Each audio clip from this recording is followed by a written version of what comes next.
بسم اللہ الرحمن الرحیم۔ صبح کے 7 بج رہے تھے۔ میں گہری نیند سو رہی تھی کہ اچانک میرے پاس پڑی گھڑی پر الارم ہونے لگا۔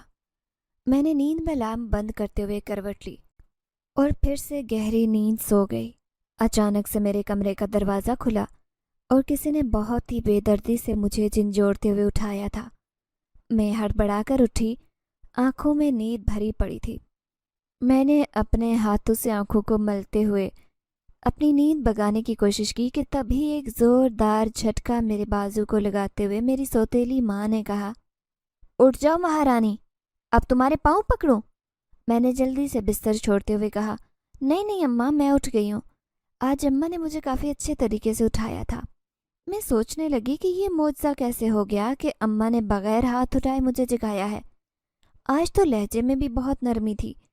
میں یہی سوچتے ہوئے واش روم میں جانے لگی تھی۔ جلدی نکلو اور میری بیٹی کو اسکول کے لیے تیار کرو، اس کی وین آتی ہی ہوگی۔ میں نے اماں کی بات سنتے ہوئے کہا، اچھا، اور جلدی سے اپنی سوتیلی بہن کے کمرے میں جانے لگی کہ تبھی میری نظر ابا پر پڑی۔ میری خوشی کی کوئی انتہا نہیں رہی۔ میں ابا کی طرف جانے ہی لگی تھی جب سوتیلی ماں نے بالوں سے گھسیٹتے ہوئے مجھے دوسرے کمرے کی طرف کھینچا۔ وہاں کہاں جا رہی ہو؟ ساری رات تھکا ہارا آیا ہے، تمہارا باپ اب اسے کچھ آرام کرنے دو۔ میں خاموش کی خاموش رہ گئی۔ اماں نے کہا، میری بیٹی کو تیار کرو اور ناشتے کا بھی انتظام کرو۔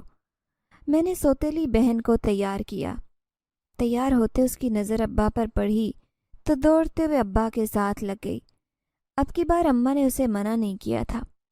ابا اسے دیکھ کر بہت خوش ہوئے اور اسے اپنے ساتھ لگاتے ہوئے اپنے اماں سے کہنے لگے کہ کیا سنوبر نہیں اٹھی؟ اماں فوراً سے ابا کو کہنے لگی، میاں جی، آپ کی بیٹی سنوبر تو بہت ہی سست ہے، سارا دن سوتی رہتی ہے، اسے کوئی کام کرنے کو ہوتا نہیں ہے۔ سارا دن میں آپ کی بیٹی کی خدمت میں لگی رہتی ہوں۔ اماں بہت ہی چالاکی سے ابا کو بھڑکا رہی تھی۔ میں چاہ کر بھی کچھ نہیں کر سکتی تھی۔ میں کچن میں چھپ کر اماں ابا کی ساری باتیں سن رہی تھی۔ میری آنکھوں میں بے بسی کے آنسو تھے جو لگاتار میری آنکھوں سے بہہ رہے تھے۔ تبھی اماں کی باتیں سنتے ہوئے ابا غصے میں آ گئے اور اماں سے کہنے لگے، یہ کوئی بات ہوئی؟ سنوبر کو ایسا نہیں کرنا چاہیے، وہ بچی تھوڑی نہ ہے، سمجھدار ہے۔ ابا کی بات کاٹتے ہوئے اماں نے فوراً کہا، چھوڑیں جی میاں جی، آپ کی بیٹی کو سوائے اپنی سہیلی کے ساتھ ہنسی مذاق کرنے کے کچھ نہیں آتا۔ ویسے بھی سنوبر نے مجھے کبھی ماں سمجھا ہی نہیں ہے۔ اماں کی لگائی ہوئی آگ ایک دم ٹھیک سے نشانے پر لگی تھی۔ ابا اماں کی بات سنتے ہوئے گہری سوچ میں چلے گئے۔ تبھی اماں نے ابا کے کندھے پر ہاتھ رکھتے ہوئے کہا، اچھا چلیں، پریشان مت ہو، 2 ہفتے بعد تو آپ کام سے گھر لوٹے ہیں، اب اپنی بیٹی کو کچھ کہہ کر گھر کا ماحول خراب مت کیجیے گا۔ میری سوتیلی ماں کو بہت اچھے سے معلوم تھا کہ میرے اور ابا کے درمیان آگ کیسے لگانی ہے۔ میں کچن میں تھر تھر کانپ رہی تھی کیونکہ میں جانتی تھی کہ اب میرے ساتھ کیا ہونے والا ہے۔ میں جلدی سے ناشتہ بنانے لگی کہ کچن میں نے اماں کو آتے دیکھا۔ اماں کے چہرے پر خوفناک سی مسکراہٹ تھی، جیسے مجھ سے کہہ رہی ہوں، ماں تو تمہاری اس دنیا میں رہی نہیں، میں نے باپ کا سہارا اس کی محبت پر بھی ڈاکہ ڈال لیا ہے۔ اماں کی ایسی حرکتیں دیکھتے ہوئے مجھے کبھی کبھی اس بات کا احساس ہوتا کہ میں باپ کے ہوتے ہوئے بھی یتیم ہوں۔ میری سوتیلی ماں ابا کو کبھی میرے قریب ہی نہیں آنے دیتی تھی۔ ابا کو اپنی بیوی اور دوسری بیٹی کے علاوہ کچھ دکھائی نہیں دیتا تھا۔ ناشتہ تیار ہے یا نہیں؟ یا ابھی تک چھپ کر باتیں ہی سننے میں مصروف تھی؟ اماں نے طنز کرتے ہوئے مجھ سے کہا۔ میں آنسو بہاتے ہوئے اماں سے کہنے لگی، آخر آپ کو یہ سب کر کے کیا ملتا ہے؟ آپ کیوں میرے ہی باپ کو میرے خلاف بھڑکاتی رہتی ہیں؟ سب کام تو کرتی ہوں، یہاں تک کہ آپ کی بیٹی کے بھی کام کرتی ہوں، پھر بھی آپ راضی نہیں ہیں؟ اماں نے جب میری باتیں سنی تو مجھ سے کہنے لگی، شاید تم بھول گئی ہو کہ میں کون ہوں، لگتا ہے تمہیں یاد کروانا پڑے گا۔ نہیں نہیں اماں، مجھے معاف کر دیں، آج کے بعد میں اپنی زبان پر کبھی ایسے الفاظ نہیں لاؤں گی، خدا کے لیے مجھے معاف کر دیں۔ میں سر اپنی سوتیلی ماں کے قدموں میں رکھ کر زاروں قطار رونے لگی۔ میں تکلیف کے بارے میں سوچ کر رونے لگی جو ابا کے چلے جانے کے بعد میری سوتیلی ماں مجھے پہنچاتی تھی۔ وہ سخت دل خاتون مجھے ٹھوکر مار کر یہ کہتے ہوئے کچن سے باہر چلی گئی کہ دوبارہ اپنی اوقات مت بھولنا۔ میں دیر تک زمین پر پڑی روتی رہی اور اپنی ماں کو یاد کر کے یہ کہتی رہی، ماں آپ کہاں چلی گئی ہیں؟ یہ دنیا بہت ظالم ہے۔ ماں آپ کہاں مجھے تنہا چھوڑ کر چلی گئی ہیں؟ آج بھی ناشتہ میرے ہاتھ کا کھاتے ہوئے ابا نے کہا، ایسے لگتا ہے رقیہ بیگم کہ جیسے یہ ناشتہ صنوبر کے ہاتھ کا بنا ہے۔ اماں کا رنگ اڑ گیا۔ ابا کی یہ بات سن کر فوراً سے لرزتی آواز میں کہنے لگی، صنوبر نے خوابوں میں بنایا ہے، اب تک تمہاری لاڈلی بستر توڑ رہی ہے۔ اماں نے ابا سے ناراضگی کا اظہار کرتے ہوئے کہا، ارے رقیہ بیگم ناراض کیوں ہوتی ہو؟ میں نے تو ویسے ہی پوچھ لیا تھا۔ اماں کے جھوٹ موٹ کے آنسو ابا کے دل پر بہت جلد اثر کرتے تھے، جبکہ میری سچی محبت، میری حقیقت کبھی ابا کو محسوس ہی نہیں ہوئی تھی۔ میں ہر وقت روتی، اپنی قسمت کو کوستی اور اپنے رب سے گلہ کرتی کہ بے قصور ہونے کے باوجود بھی میں گنہگار بن جاتی ہوں۔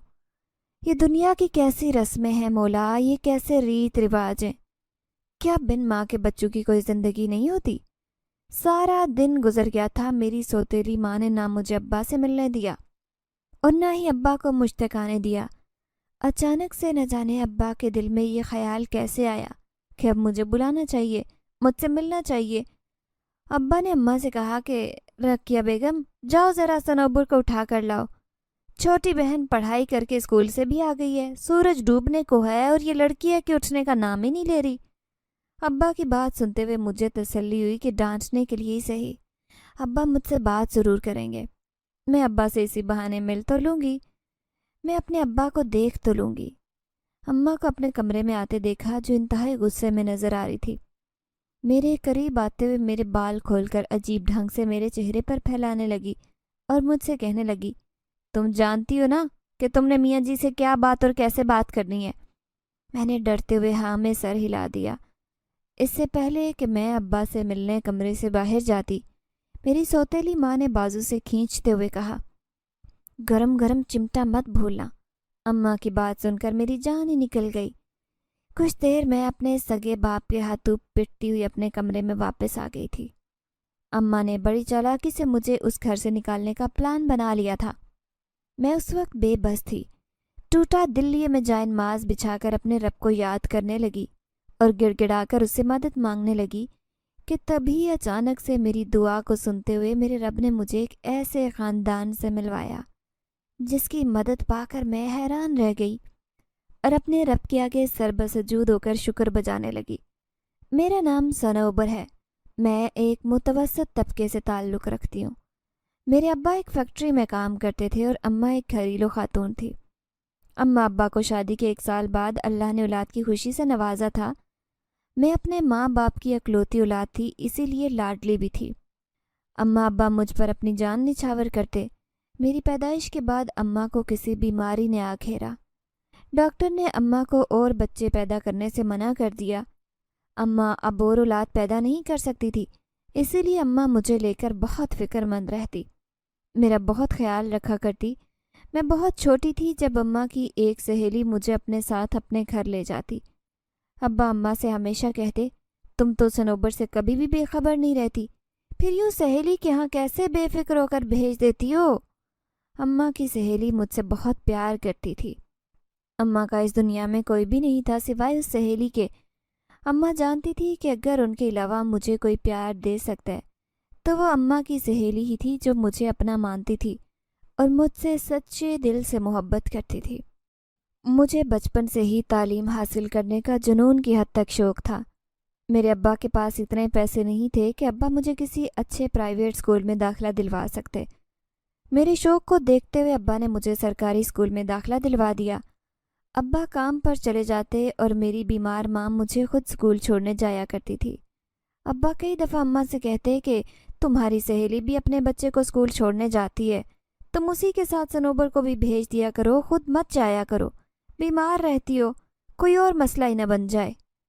اماں ابا کی بات سن کر کہتی، نہیں میرے سر کے تاج، میں اپنی بیٹی کو کسی کے بھروسے نہیں چھوڑ سکتی، اسی لیے میں صنوبر کو خود ہی اسکول چھوڑنے میں تسلی محسوس کرتی ہوں۔ وقت ایسے ہی گزرتا گیا۔ اماں دن بدن کمزور ہوتی جا رہی تھی۔ اپنی بیماری سے لڑتے لڑتے اماں اب تھک چکی تھی۔ میں ابھی 7 سال کی ہی ہوئی تھی۔ اماں نے میری 10ویں سالگرہ کا کیک کاٹا اور مجھے ایک تحفہ بھی دیا۔ میری سب سے پسندیدہ گڑیا مجھے دلائی تھی۔ میں اپنا تحفہ پا کر بہت خوش تھی، مگر کون جانتا تھا کہ یہ مجھے خوشیاں راز سے نہیں آئیں گی۔ اماں آج بہت تھکی تھکی سی لگ رہی تھی۔ اماں، آج آپ کی طبیعت تو ٹھیک ہے؟ مجھے آج آپ ٹھیک نہیں لگ رہی ہیں۔ میں نے تیار ہوتے ہوئے اماں سے پوچھا۔ اماں نے میری طرف دیکھا تو اماں کے ماتھے سے پسینہ ٹپک رہا تھا۔ میں اماں کو دیکھتے ہوئے پریشان ہونے لگی۔ اتنی ٹھنڈ میں اماں کو یوں پسینہ آنا، مجھے کچھ سمجھ نہیں آ رہا تھا۔ میں رونے لگی۔ ارے اماں، آپ کو کیا ہو رہا ہے؟ میں رو رہی تھی کیونکہ اماں خود کو سنبھال نہیں پائی تھی اور کھڑے کھڑے گر گئی۔ میں سمجھی کہ اماں بے ہوش ہو گئی ہیں۔ میں جلدی سے صحن کی طرف دوڑی تاکہ خالہ پروین کو بلا کر لا سکوں۔ جیسے ہی میں نے پروین خالہ کے دروازے پر دستک دی تو مجھے معلوم ہوا کہ پروین خالہ گھر پر موجود نہیں ہے۔ میں روتے ہوئے دوبارہ اپنے گھر کی جانب دوڑی۔ تب تک میری ماں سانس لے رہی تھی۔ میں اپنی عقل مندی سے اماں کے چہرے پر پانی کے کچھ چھینٹے مارنے لگی، لیکن کچھ فائدہ حاصل نہیں ہوا۔ میں اماں کے قریب بیٹھی اماں کو مسلسل ہلائے جا رہی تھی اور روتے ہوئے ایک ہی سوال کر رہی تھی۔ اماں، آپ کو کیا ہوا ہے؟ آپ نے آنکھیں کیوں بند کر لی ہیں؟ خدا کے لیے اماں اپنی آنکھیں کھولیں۔ میری عمر بھی اتنی نہیں تھی، لیکن اپنی ماں کو یوں اپنے سے دور ہوتے دیکھ کر میری جان ہتھیلی پر آ گئی تھی۔ میں گھر میں پڑا ٹوٹا پھوٹا موبائل ڈھونڈنے لگی۔ موبائل بھی کسی عذاب سے کم نہیں تھا۔ اس کے سارے بٹن ٹوٹے ہوئے تھے، صرف اس پر کال سنی جا سکتی تھی۔ کال کرنے کے لیے اس کے ساتھ ہزاروں جتن کرنے پڑتے، کیونکہ کئی گھنٹے پہلے تو موبائل کے ساتھ ایک جنگ لڑنی پڑتی تھی، پھر جا کر کہیں کال ملتی۔ موبائل کی خستہ حالت کی وجہ سے موبائل سے کال کرنا بہت مشکل ہو جاتا۔ خیر، میں جلدی سے موبائل تلاش کرنے لگی اور بہت مشکل سے ابا کا نمبر ملاتے ہوئے ابا کو کال کر دی۔ ابا نے جیسے ہی کال اٹینڈ کی تو میں زاروں قطار رونے لگی اور ابا سے کہنے لگی، نہ جانے اماں کو کیا ہو گیا ہے، اماں آنکھیں نہیں کھول رہی ہیں۔ ابا نے میری آواز سنی تو ان کے پاؤں تلے سے زمین نکل گئی۔ ابا نے مجھے تسلی دیتے ہوئے کہا کہ پریشان مت ہو، میں کچھ دور ہوں، ابھی گھر کے لیے نکلتا ہوں، تب تک تم پاس والی ڈسپنسری سے کسی کو بلا کر لاؤ اور اپنی ماں کو چیک کرواؤ۔ مجھے تو کچھ سمجھ نہیں آ رہی تھی۔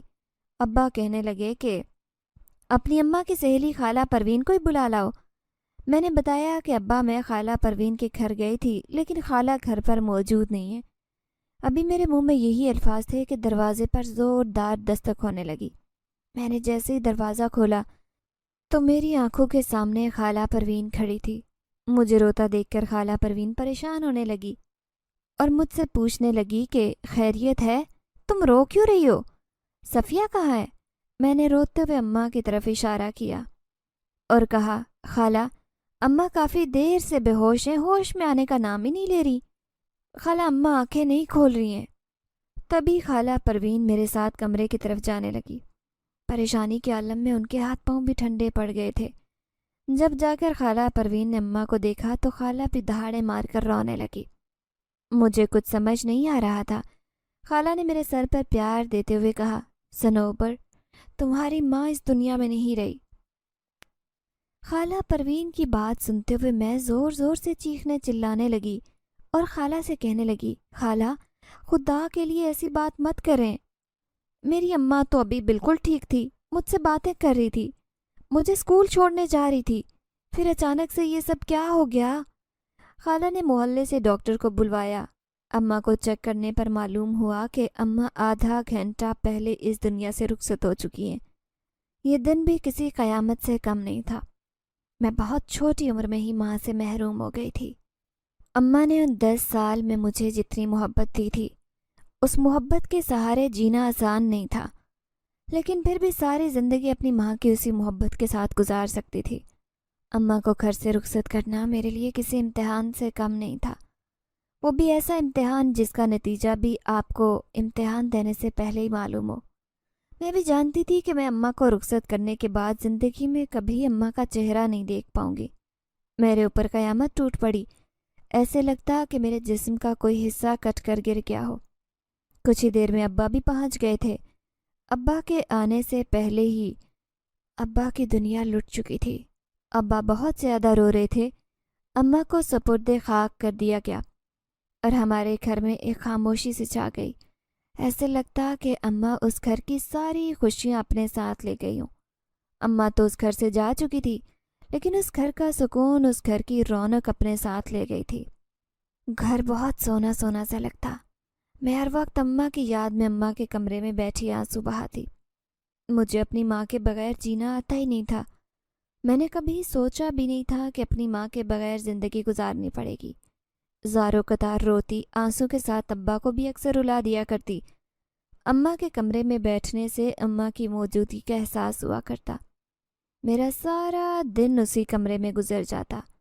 ابا نے کئی دن تو فیکٹری سے چھٹی کی، کیونکہ ابا مجھے کس کے سہارے چھوڑ جاتے۔ پھر خالہ پروین نے ابا کو تسلی دیتے ہوئے کہا کہ بھائی صاحب، آپ اپنی نوکری پر جائیں۔ نوکری پر جائے بغیر گزارا نہیں، گھر کیسے چلے گا؟ سنوبر کی دیکھ بھال کیسے ہوگی؟ اس بیچاری بچی سے پہلے ہی ماں کا سایہ چھن چکا ہے۔ اب آپ بھی یوں گھر پر پڑے بیمار ہو گئے تو سنوبر کا کیا ہوگا؟ خالہ پروین نے ابا کو اچھے سے سمجھایا۔ ابا مجھے خالہ پروین کے حوالے کرتے ہوئے اپنی فیکٹری سے جانے لگے۔ خالہ پروین روزانہ صبح میرا اور ابا کا ناشتہ بنا کر لاتی۔ ابا ناشتہ کر کے اپنے کام پر نکل جاتے اور خالہ پروین اپنے بیٹے کو اسکول چھوڑنے جاتی تو مجھے بھی تیار کر کے اپنے ساتھ لے جاتی۔ میں مکمل طور پر خالہ پروین کی ذمہ داری بن کر رہ گئی۔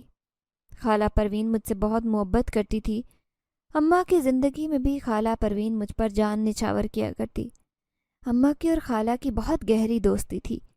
خالہ پروین بھی اکثر اماں کی بات کر کے رو پڑتی اور کہتی کہ میری دنیا میں ایک ہی تو سہیلی تھی، وہ بھی اتنی جلدی اچانک سے میرا ساتھ چھوڑ کر چلی گئی۔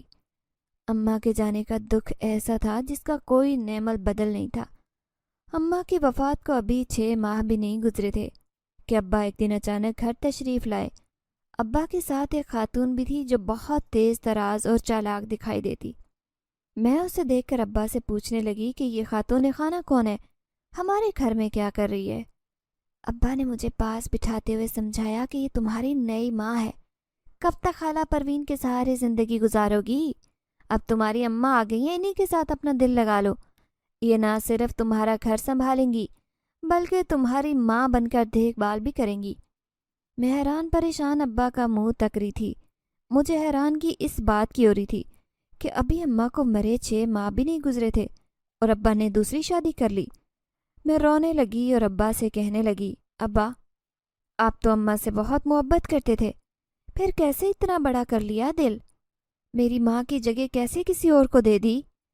میری سوتیلی ماں میری اور ابا کی باتیں سن رہی تھی۔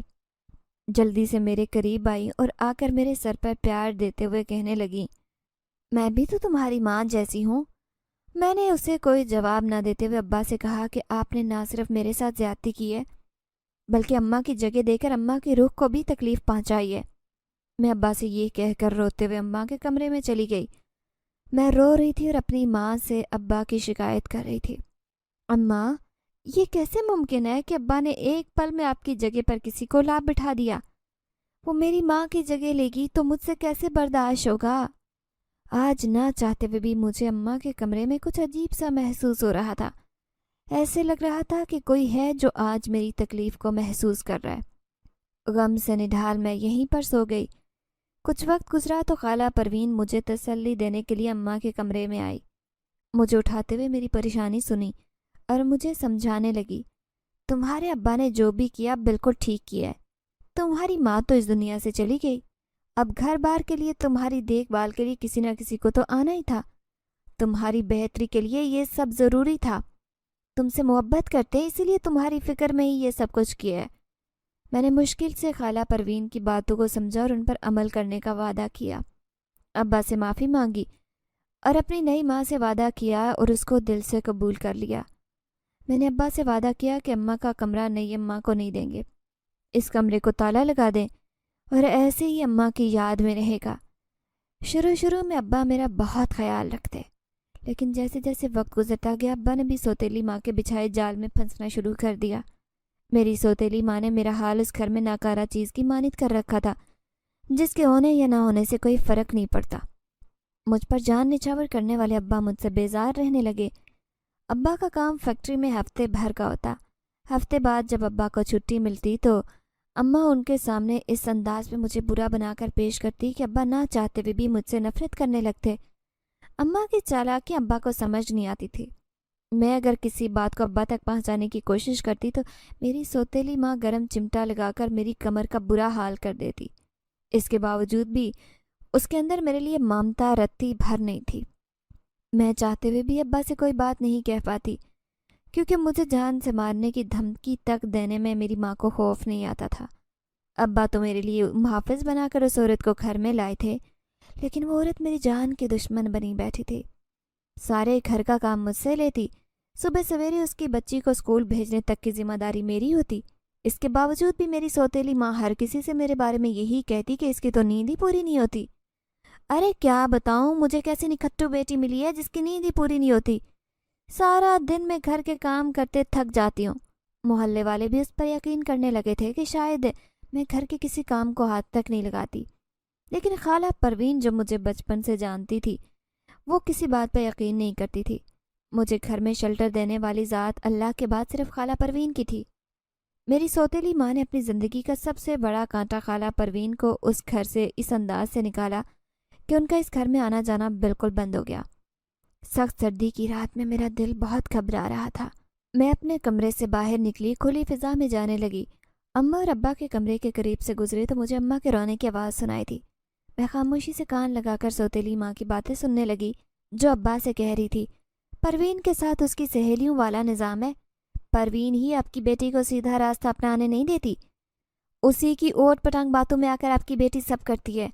ابا نے خالہ پروین کا ہمارے گھر آنا جانا بالکل بند کر دیا۔ خالہ پروین جو اماں کی زندگی میں ہمارے گھر کا خیال رکھتی تھی، ابا نے ایک چالاک عورت کے پیچھے اس کی کوئی نیکی یاد نہیں رکھی۔ خالہ پروین تڑپتی مجھ سے ملنے کے لیے آئی، لیکن ابا نے سختی کر رکھی تھی اور میری سوتیلی ماں کو پوری چھوٹ دے رکھی تھی کہ وہ میرے ساتھ جس طرح چاہے سلوک کر سکتی ہے۔ میں اپنی زندگی سے تنگ آ گئی تھی۔ مجھے ہمیشہ اپنی ماں کی یاد آتی۔ گھروں کی پریشانیوں نے مجھے ادموا سا کر دیا تھا۔ گھر کے کام کاج کے ساتھ مجھے ہر وقت اماں ابا کی مار بھی کھانے کو ملتی۔ میں حالات سے تنگ آ چکی تھی، تبھی میری سوتیلی ماں نے مجھے مکمل طور پر جان چھڑوانے کا راستہ چنا۔ اپنے شرابی بھائی کے ساتھ میری شادی کا فیصلہ کر بیٹھی اور ابا سے کہنے لگی، ارے میاں جی سنتے ہو کیا؟ میں کہتی ہوں کہ آپ کی بیٹی جس قدر سست اور ناکارہ ہے، کہیں باہر بیاہ گے تو دوسرے دن ہی طلاق لے کر گھر آ بیٹھے گی۔ میں تو کہتی ہوں صنوبر کا نکاح میرے بھائی سے کر دو، اکیلا گھر میں رہتا ہے، نہ ساس ہے نہ سسر ہے، کسی اور ذمہ داری کچھ بھی نہیں ہے۔ تمہاری بیٹی کم از کم اسے میرا بھائی طلاق تو نہیں دے سکتا، کیونکہ میں تمہارے گھر میں ہوں۔ ابا دوسری بیوی کی بات سنتے گہری سوچ میں پڑ گئے۔ میں نے ابا کی یہ باتیں سنی تو میری تو روح تک کانپ اٹھی۔ ابا کے قریب آتے میں نے کہا، ابا خدا کے لیے ایسا ظلم مت کریں، ایک تو وہ عمر میں مجھ سے کہیں زیادہ بڑا ہے، دوسرا وہ شرابی ہے، مجھے کس چیز کی سزا دے رہے ہیں؟ میں نے اپنی سوتیلی ماں کے بارے میں بہت کچھ بتانے کی کوشش کی، مگر ابا نے ایک نہیں سنی۔ مجھے یہ کہہ کر ڈرایا دھمکایا گیا کہ یہ رسم دنیا ہے۔ ظالم رسموں کی بھینٹ چڑھاتے ہوئے میرے ماں باپ نے ایک بار بھی میرے بارے میں نہیں سوچا تھا۔ میں دن بدن اس پریشانی میں خود کو کمزور محسوس کرنے لگی۔ لاکھ چاہنے پر بھی میں اس آگ سے باہر نہیں نکل پا رہی تھی۔ سوتیلی ماں جو میرے لیے گڑھا کھود رہی تھی، اس میں گرانے میں وہ ذرا برابر بھی دیر نہیں کرنا چاہتی تھی۔ دن رات وہ ابا کو میرے خلاف بھڑکاتی رہتی اور کہتی کہ اس کی شادی کر دو، شادی کے بعد اس کے سر پر ذمہ داری پڑے گی تو خود بخود عقل ٹھکانے آ جائے گی۔ میں گہری نیند سوئی تھی، گھڑی پر مسلسل الارم بول رہا تھا۔ نیند میں نے الارم بند کرتے ہوئے کروٹ لی اور پھر سے گہری نیند سو گئی۔ تبھی اچانک میرے کمرے کا دروازہ کھلا اور کسی نے جھنجھوڑ کر مجھے اٹھایا۔ میں نے آنکھیں ملتے ہوئے جیسے اپنے ارد گرد دیکھا تو سامنے اپنی سوتیلی ماں کو پایا۔ خوف کے مارے میری جان نکل گئی۔ سوتیلی ماں اس قدر غصے میں مجھے جھنجھوڑنے لگی، ارے مہارانی، کیا سارا دن بستر توڑتی رہو گی یا اٹھ کر کام بھی کرو گی؟ تمہاری ماں تو صرف تمہیں آرام کرنے اس دنیا میں چھوڑ گئی ہے۔ میں نے گھڑی کی طرف نظر ڈالتے ہوئے سوتیلی ماں کی طرف دیکھا جو مجھ پر تانوں کے تیر چلا رہی تھی۔ نہیں اماں، میں بس اٹھنے والی تھی، مجھے تھوڑا بخار لگ رہا تھا اس لیے گرم بستر میں لیٹ گئی۔ میں نے سوتیلی ماں سے اتنا کہتے بستر سے اٹھنے لگی کہ تبھی اس نے بہت کرخت لہجے میں مجھ سے کہا، جلدی سے واش روم سے ہو کر باہر نکلو اور اپنی چھوٹی بہن کو تیار کرو، اسے اسکول کے لیے دیر ہو رہی ہے، اس کی وین آتی ہوگی۔ میں نے ہاں میں سر ہلاتے ہوئے اچھا جی بولا اور واش روم کے لیے چلی گئی۔ واش روم سے باہر نکلی تو اپنی سوتیلی بہن کو تیار کرنے اس کے کمرے میں جانے لگی۔ تبھی میری نظر سامنے بستر پر لیٹے ابا پر پڑی، جس کی پشت میری طرف تھی۔ میں ابا کو آج 2 ہفتے بعد دیکھ رہی تھی۔ ابا کام سے 2 ہفتے بعد لوٹے تھے۔ میری خوشی کی انتہا نہ رہی۔ میں دوڑتے ہوئے ابا کی طرف جانے لگی کہ تبھی کسی نے میرے بال کھینچتے ہوئے مجھے کمرے کی طرف دھکیلا۔ ارے تم کہاں دوڑتی چلی جا رہی ہو؟ تمہارا باپ 2 ہفتے کی ڈیوٹی کر کے تھکا رہا گھر آیا ہے، سویا ہوا اسے سونے دو۔ تمہیں جو کام کہا ہے جا کر وہ کرو، زیادہ چالاکیاں دکھانے کی ضرورت نہیں ہے۔ میری سوتیلی ماں نے مجھے 4 باتیں سناتے ہوئے دوسرے کمرے میں بھیج دیا۔ میں آنکھوں میں آنسو لیے سوتیلی بہن کو تیار کرنے لگی۔ وہ تیار ہو کر ناشتہ کرنے کے بعد جیسے ہی کچن سے نکلی تو اس کی نظر بھی ابا پر پڑی۔ اس بار اماں نے اسے بالکل نہیں روکا۔ وہ دوڑتے ہوئے ابا کے سینے سے لگ گئی اور ابا نے اسے بے انتہا پیار کرتے ہوئے کہا، یہ ہوئی نا میری اچھی بیٹی، جو اپنے باپ سے ملے بغیر ایک پل نہیں گزارتی، اور ایک میری بڑی بیٹی سنوبر ہے جس کی نیند ہی پوری نہیں ہوتی۔ میں کچن میں کھڑی ابا کی باتیں سن رہی تھی۔ دل میں سوچ رہی تھی کہ کاش ابا آپ میرے اوپر بھی ایسی توجہ دیتے تو آپ کو معلوم ہوتا کہ آپ کی بیٹی سارا دن سوئی نہیں رہتی۔ دن اور رات میں چند 1 گھنٹے سونے کو ملتے ہیں، باقی تو سارا دن آپ کی بڑی بیٹی سنوبر مشقت میں گزارتی ہے۔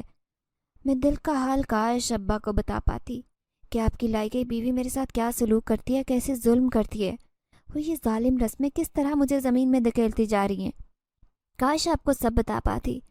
تبھی ابا نے اماں کو آواز دیتے ہوئے کہا، ارے رقیہ بیگم، ذرا سنوبر کو تو اٹھا کر بھیجو، اسے بتاؤ کہ اس کا باپ آیا آ کر مل لے اسے۔ اس سے پہلے کہ میں ابا سے ملنے آگے بڑھتی، اماں نے گرم چمٹا دکھاتے ہوئے اشارہ کیا کہ واپس کچن میں چلی جاؤ۔ میں خاموشی سے چلی گئی اور ابا سے آواز لگا کر کہنے لگیں وہ، ارے میاں جی، آپ تو جانتے ہیں آپ کی بیٹی تو نیند اس کو بہت پیاری ہے، میرے اٹھانے سے بھی نہیں اٹھے گی، کیوں پریشان ہوتے ہیں؟ آپ کے لیے میں ہوں نا، آپ کی یہ چھوٹی بیٹی اس پر توجہ دیں، وہ بے خبر ہر رشتے سے بیزار سوئی ہے، اسے سونے ہی رہنے دیں۔ ابا غصے سے بستر سے اٹھے اور کہنے لگے کہ یہ عجیب معاملہ ہے، وہ بڑی ہو کر کسی رشتے کی پہچان نہیں رکھتی، یہ چھوٹی ہو کر ہر رشتے کی پہچان رکھتی ہے، ایسا کب تک چلے گا؟ اسے سمجھنا چاہیے کہ یہ گھر ہے، کوئی ہوٹل نہیں جہاں پر انسان بے سود سویا رہے، اسے دنیا داری کی کچھ سوچ بوجھ نہ ہو۔ ابا غصے سے کمرے کی طرف جانے لگے۔ تبھی بڑی چالاکی سے میری سوتیلی ماں نے ابا کو سنبھالتے ہوئے کہا کہ آپ کہاں جا رہے ہیں؟ اچھا آپ پریشان نہ ہوں، میں اسے جگا کر لاتی ہوں، آپ جا کر اپنے بستر پر لیٹیں، میں ابھی آپ کی لاڈلی کو بلا لاتی ہوں۔ میری آنکھوں سے آنسو بہہ رہے تھے۔ میں اپنے ساتھ ہوتے اس ظلم کو دیکھ تو سکتی تھی لیکن کچھ کہہ نہیں سکتی تھی، کیونکہ اگر میں ایسا کچھ بھی قدم اٹھاتی تو میری سوتیلی ماں جان سے مار دیتی۔ اس کی دھمکیاں میرے دماغ میں گردش کرنے لگتی، اسی وجہ سے سارے ظلم برداشت کرتی۔ ابھی انہی سوچوں میں گم آنسو بہا رہی تھی کہ میری سوتیلی ماں کچن میں آئی اور میرے بال کھینچتے ہوئے مجھ سے کہنے لگی، جلدی سے ناشتہ بناؤ، تمہارے ابا کو بھوک لگی ہے۔ میں ناشتہ بنانے لگی۔ وہ مجھ سے کہنے لگی کہ ناشتہ ہی بنانا، چھپ کر ہماری باتیں مت سننا۔ میرے پاس سوائے بے بسی پر آنسو بہانے کے کچھ نہیں تھا۔ میں آنسو بہاتے مسلسل کام کر رہی تھی کہ تبھی مجھ سے ناشتہ بنواتے مجھے کچن میں بٹھا کر سوتیلی ماں ابا کے پاس جانے لگی۔ یہ لے میاں جی، گرما گرم ناشتہ۔ ابا خوش ہو گئے اور جلدی سے پہلا نوالا توڑتے ہوئے منہ میں ڈالا اور کہنے لگے، ارے یہ تو ایسے لگتا ہے جیسے سنوبر کے ہاتھ کا بناؤ۔ سوتیلی ماں کا فوراً منہ پھول گیا اور ابا سے کہنے لگی، آپ کو تو ہر وقت سنوبر کی پڑی رہتی ہے، میرے ہاتھ تک جل جاتے ہیں آپ کے لیے اچھے پکوان بناتے ہوئے، اور آپ کو تو کھانے میں سنوبر کے ہاتھ کا ہی ٹیسٹ آتا ہے۔ اچھا بابا، ناراض کیوں ہوتی ہو؟ میں نے تو ایسے ہی کہہ دیا تھا۔ ارے تم تو سنوبر کو اٹھانے گئی تھی، کیا اٹھی نہیں وہ ابھی تک، بدبخت کہیں کی؟ ابا نے اپنا غصہ میرے نام کے ساتھ دکھاتے ہوئے پوچھا۔ جا رہی ہوں اسی کو اٹھانے، آپ کو بھوک لگی تھی اس لیے ناشتہ بنانے میں مصروف ہو گئی۔ میں نے اماں کو کچن کی طرف آتے دیکھا اور فوراً سے چولہے کے پاس کھڑی ہو گئی۔ جیسے ہی اماں کچن میں آئی تو غصے سے میری طرف دیکھتے ہوئے کہنے لگی، پھر سے ہماری باتیں سن رہی تھی نا؟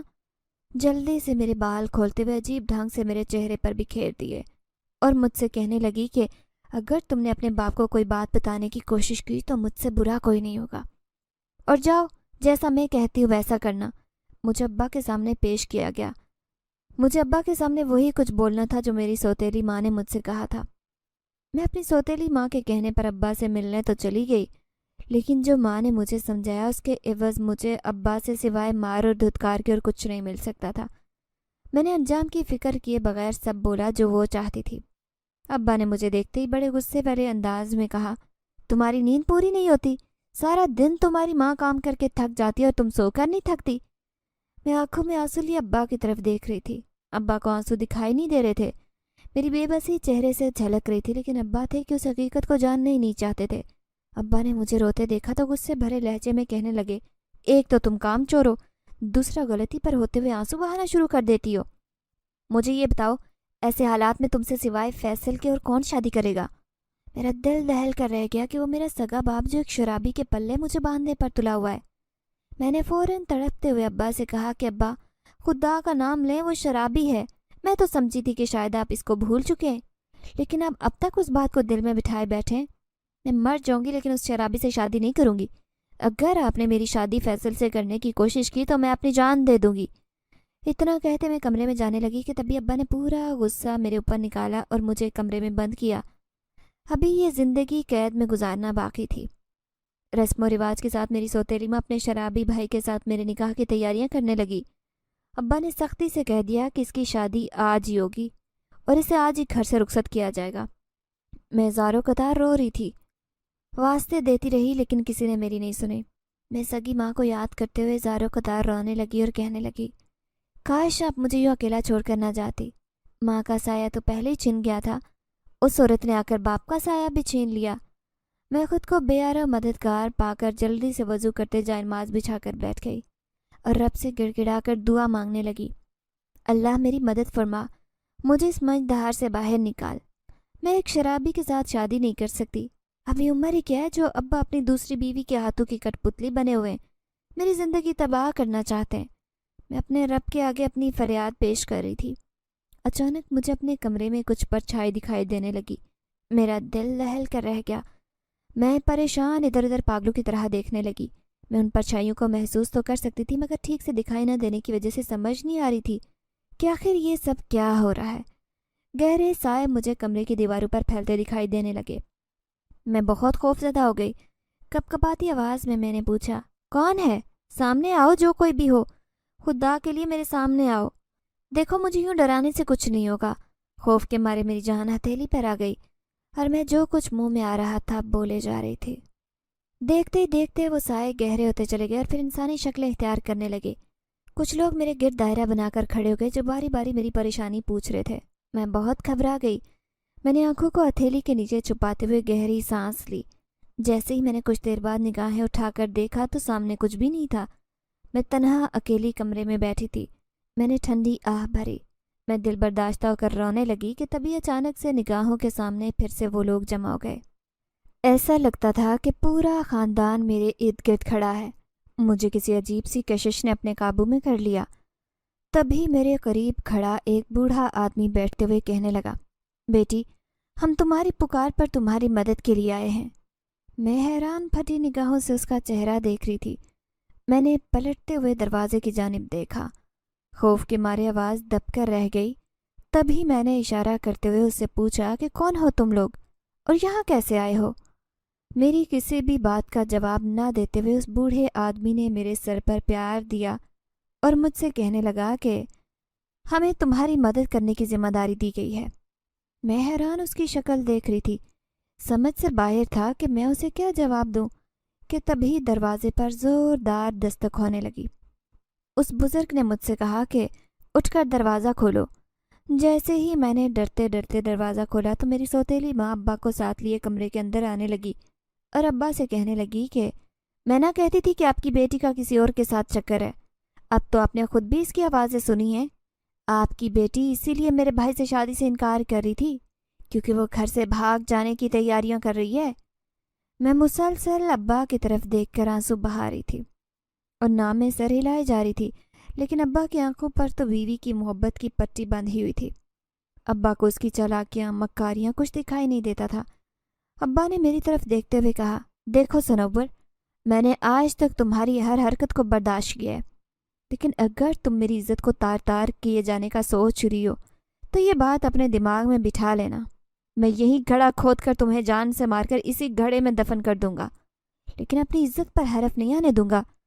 میری آنکھوں میں عجیب سی دہشت تھی۔ میں پھٹی نگاہوں سے اپنی سوتیلی ماں کو گھور رہی تھی کہ میرے دیکھنے کے انداز سے میری سوتیلی ماں ڈر گئی میری آنکھوں میں جیسے خون اتر آیا تھا۔ وہ ابا کے پیچھے چھپتے ہوئے کہنے لگی، دیکھیں میاں جی، دیکھیں ذرا یہ کیسے مجھے کھا جانے والی نگاہوں سے گھور رہی ہے۔ ابا اس کے ساتھ کمرے سے باہر جانے لگے اور باہر سے کمرہ بند کرتے ہوئے ابا نے کہا کہ صنوبر، یاد رکھنا اگر کوئی غلط قدم اٹھایا تو اپنے باپ کی لاش پر سے گزرنا پڑے گا، میں تمہیں کبھی معاف نہیں کروں گا۔ اس وقت میرے سر پر غصہ سوار تھا، مجھے خود نہیں معلوم تھا کہ میں کس کے کنٹرول میں ہوں، مجھے کون سی کشش کنٹرول کیے ہوئے تھی، میں جو سب کچھ کر رہی تھی۔ ابا اور اماں کے جانے کے بعد وہ لوگ پھر سے میرے سامنے حاضر ہوئے اور مجھ سے کہنے لگے کہ دیکھو، جب تک ہم تمہارے ساتھ ہیں یہ عورت یا تمہارا باپ تمہارا بال بھی بانکا نہیں کر سکتا، ہمیں اس عورت کی حقیقت تمہارے باپ کے سامنے لانی ہے، اس کے لیے تمہاری مدد کی ضرورت ہے۔ میں دھیمی آواز میں بزرگ سے کہنے لگی کہ آپ لوگ کون ہیں؟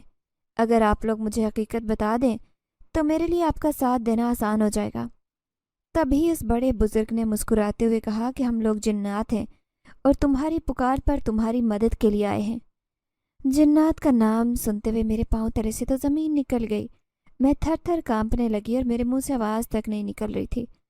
اس بزرگ جن زادے نے مجھ سے کہا کہ ہم لوگوں کا بسیرا صدیوں سے اس کمرے میں ہے، پہلے اس کمرے میں تمہاری ماں رہا کرتی تھی، وہ بہت نمازی پرہیزی تھی، میں نے جلدی سے اپنے ارد گرد غور کیا، میں اپنی اماں کے کمرے میں ہی موجود تھی۔ ابا بے دھیانی میں مجھے اماں کے کمرے میں بند کر کے چلے گئے تھے۔ یہ وہ کمرہ تھا جہاں سے جب سے اماں رخصت ہوئی تھی تو اس کمرے کو تالا لگا کر بند کر دیا گیا تھا، کیونکہ ابا ہمیشہ کہا کرتے تھے کہ اس کمرے میں عجیب و غریب سا احساس ہوتا ہے، لگتا ہے کہ اس کمرے میں جیسے کوئی رہتا ہو۔ تب سے ابا نے اس کمرے کو تالا لگا کر رکھا تھا۔ آج نہ جانے ابا نے کیسے اس کمرے کو کھول دیا اور میرا سامنا جنات کے خاندان سے ہو گیا۔ اب مجھے بالکل بھی خوف نہیں آ رہا تھا۔ رات بہت گہری ہو گئی تھی کہ اچانک سے میری سوتیلی ماں کے کمرے سے آوازیں آنے لگی۔ بزرگ جن زادے نے اسے بہت اذیت میں ڈال دیا تھا۔ وہ چیخ رہی تھی اور میرے ابا سے کہہ رہی تھی، میاں جی خدا کے لیے مجھے بچا لیں، یہ لوگ مجھے جان سے مار ڈالیں گے۔ ابا ساتھ لیٹے میری سوتیلی ماں سے خوف زدہ ہونے لگے۔ اماں کے ہاتھ ٹیڑھے ہو چکے تھے اور انہیں بہت بری طرح سے جنات نے اپنے شکنجے میں لے رکھا تھا۔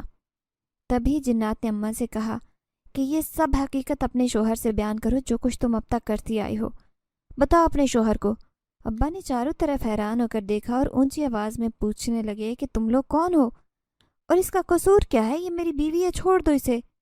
تبھی وہ بزرگ جنزادہ ابا کے سامنے حاضر ہوتے ہوئے کہنے لگا، تمہاری آنکھوں پر جو اس نے ہمدردی اور محبت کی پٹی باندھی ہے، ہم لوگ وہ پٹی اتارنے آئے ہیں۔ بزرگ جنزادہ ابا سے کہنے لگا، جنزادہ ہوں اور یہاں پر موجود تمام جنات اس بات کا انتظار کر رہے ہیں کہ کب تمہاری بیوی سچ بولے اور کب اس کی جان چھوٹے۔ اگر سچ نہیں بولے گی تو ہم اس کی جان لے لیں گے، لیکن اسے چھوڑیں گے نہیں۔ یہ بات سنتے ہوئے میری سوتیلی ماں کی آنکھیں پھٹی کی پھٹی رہ گئی۔ وہ پھٹی آنکھوں سے ابا کی طرف دیکھنے لگی اور دل میں سوچنے لگی کہ اگر میں نے حقیقت بتا دی تو میاں جی تو مجھے طلاق دے دیں گے، اور اگر میں نے نہیں بتائی تو جنات جان سے مار دیں گے، کروں بھی تو کیا کروں؟ کافی دیر سوچنے کے بعد اماں نے فیصلہ کیا کہ ابا پر حقیقت ظاہر کر دی جائے۔ جنات نے ابا سے کہا کہ اپنی بیٹی کو قید سے رہائی دے دو، اسے ہمارے سامنے پیش کیا جائے۔ ابا خوف زدہ ہوتے اماں کے کمرے میں آئے اور مجھے وہاں سے آزادی دلواتے ہوئے اپنے کمرے میں لے گئے۔ تبھی جنات نے کہا کہ تمہاری بیٹی کی حقیقت کیا ہے، آج تمہیں اس عورت سے پتہ چلے گی۔ یہ مکار عورت تمہاری آنکھوں میں دھول جھونکتی آئی ہے اور تم نے کبھی بھی اس دھول کو اپنی آنکھوں سے جھاڑنے کی زحمت نہیں کی۔ اس کی باتوں میں آ کر ہمیشہ اپنی بیٹی پر ظلم ڈھاتے آئے ہو، ہمیشہ غلط رسومات نبھاتے آئے ہو۔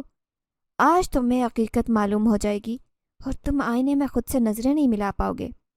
ابا بےتاب تھے سچائی سننے کے لیے کہ تبھی جنات نے برے طریقے سے اماں کو الٹا لٹکا دیا۔ اماں رونے لگی اور معافی مانگنے لگی۔